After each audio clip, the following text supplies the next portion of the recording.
নমস্কাৰ সন্মানীয় বন্ধু বান্ধৱীসকল, প্ৰথমে নৱবৰ্ষৰ শুভেচ্ছা সকলোলৈকে আগবঢ়ালোঁ। যেন সকলোৰে গোটেই জীৱনটো সুখ আৰু সমৃদ্ধিৰে পৰিপূৰ্ণ হয় তাৰে আশাৰে আমি শুভেচ্ছা প্ৰেৰণ কৰিলোঁ। এতিয়া আমি এটা আজি নতুন এটা ৰেকৰ্ডিং কৰিব ওলাইছোঁ। সেয়া হ'ল চাওক, এটা মিশ্ৰিত খেতি, মাটি বেছি নালাগে, অকণমান ঠাই থাকিলে আমি যিটো কিটচেন গাৰ্ডেনৰ ধাৰণা সেইটোৰে আমি সুন্দৰকৈ গোটেই ঘৰখনৰ পাচলি উৎপাদন কৰিব পাৰোঁ। এইটো চাওক, আমাৰ খুব বেছি 6 ফুট, এইটো 6 ফুট বহল আৰু 12 ফুটমান দীঘল এটা ভেটি, মাটিৰ ভেটি এটা ঢাপ বুলি ক'ব পাৰোঁ। আমি ভেটি বুলি কয়, ঢাপ বুলিও ক'ব পাৰোঁ।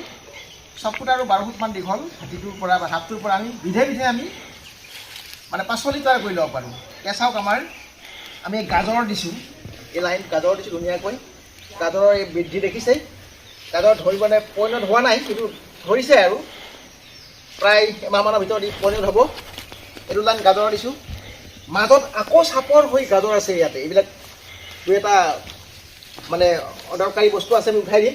মাজত আৰু সৰুকৈ দিছোঁ, এইটো পিছত দিছোঁ, এইটো উঠি আহি আছে এই তলত।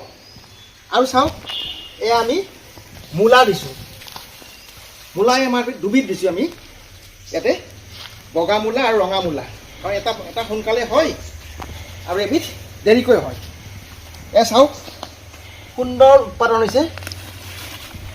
এয়া বগা মূলা, এইটো উঘালি দিলোঁ আমি, এইটো এটা। তাৰপিছত আকৌ আমি ৰঙা মূলাও দিছোঁ ইয়াতে। ৰঙা মূলাবিলাক অকণমান দেৰিকৈ হয়, ৰঙা মূলাও হৈছে, এইবিলাক বঢ়িয়াকৈ হৈছে। এইটো আমাৰ চাইনিজ মূলা বুলিও কয়। এইটো সোনকালে বুঢ়া নহয়, কোমল থাকে। দুটা দিছোঁ, দুবিধ মূলাই খাব পাৰি ইয়াতে। তাৰপিছত আৰু এবিধ দিছোঁ আমি, চাওক, বিন। এই বিন আমি ছিঙি নিয়ে গৈ আছোঁ, আৰু বহুত ছিঙিছোঁ, ইয়াতে লাগিয়ে আছে এইবিলাক বিন। এইবিলাক আমি বিন দিছোঁ এনেকৈ, এডাল বগোৱা বিন ফুলিছে একদম পূৰা। এইবিলাক চাপৰ বিন বঢ়িয়াকৈ লাগি আছে এইবিলাক। গতিকে এনেকৈ বিনৰ শাৰী পাইছোঁ, কাৰণ ঘৰ এখনত খাবৰ কাৰণে বেছি নালাগে যোগাৰ। এনেকৈ যদি 7-8 বিন দিয়ে, মূলা অলপ দিয়ে, গাজৰ তেনেকৈ দিয়ে, 2-3 মাহৰ কাৰণে এটা পৰিয়ালে নিজৰ প্ৰয়োজনৰ তৰকাৰীখিনি বা খাদ্যখিনি, পাচলিখিনি ইয়াৰ পৰাই উৎপাদন কৰিব পাৰে। সেইকাৰণে আমি মিশ্ৰিতভাৱে কিদৰে এডোখৰ মাটিত, খুব কম পৰিমাণৰ মাটিত কেনেকৈ বুদ্ধি খটুৱাই শীতকালীন পাচলিবিধ তৈয়াৰ কৰি ল'ব পাৰি, উৎপাদন কৰি ল'ব পাৰি, সেই কৌশলটোহে আমি দেখাইছোঁ ইয়াৰ পৰা। আৰু জাতবিলাক সুন্দৰ হ'বলৈ দেখিছে, আমাৰ এই গঠন দেখিছেই, গাজৰৰ কি সুন্দৰ বাঢ়ন বা বৃদ্ধি।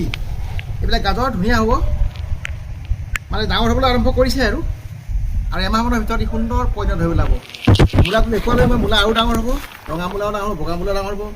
বিনবিলাক উঠি আহি আছে, ছিঙি আছোঁ আমি। গতিকে চাওক, 3বিধ উপাদেয় পাচলি আমি এইখিনি মাটিতে কৰিব পাৰোঁ।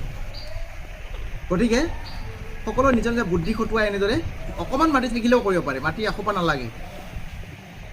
এনেকুৱা কম মাটিতে কেনেকৈ মিশ্ৰিত পদ্ধতিত খেতি কৰিব পাৰে, অকণমান মগজু খটুৱাই কৰিলে হৈ যায়। প্ৰথমতে ওখ থকাবিলাক, ৰ'দ নপৰা ঠাইত সেইটো মিলাই ল'ব লাগে, যাতে এইটোৰ চাহ সেইটোত ভালকৈ নপৰে, ৰ'দ সকলোৱে পায়, তেনেকুৱা ডিৰেকশ্যনত বনাই ল'ব লাগে।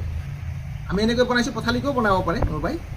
গতিকে এনেদৰে কৰিলে উৎপাদনটো পাব পাৰি আৰু ঘৰৰ চাহিদাটো পূৰণ কৰিব পাৰি। বন্ধু বান্ধৱীসকল, আমাৰ প্ৰক্ৰিয়াটো দেখুৱালোঁ, কেনেকৈ কম মাটিত মিশ্ৰিত পদ্ধতিত নিজৰ উৎপাদন কৰি ল'ব পাৰি পাচলিখিনি। সেইটো কেনেকৈ কৰে আমি কৰাটো পদ্ধতি দেখুৱাই দিলোঁ, আমাৰ পদ্ধতি দেখুৱাই দিলোঁ। গতিকে আমাৰ পদ্ধতিটো আপোনালোকে কেনে পালে, কি দেখিলে মন্তব্যৰে উপকৃত কৰিব, লগতে ছাবস্ক্ৰাইব আৰু লাইক কৰিবলৈ নাপাহৰিব। ধন্যবাদ।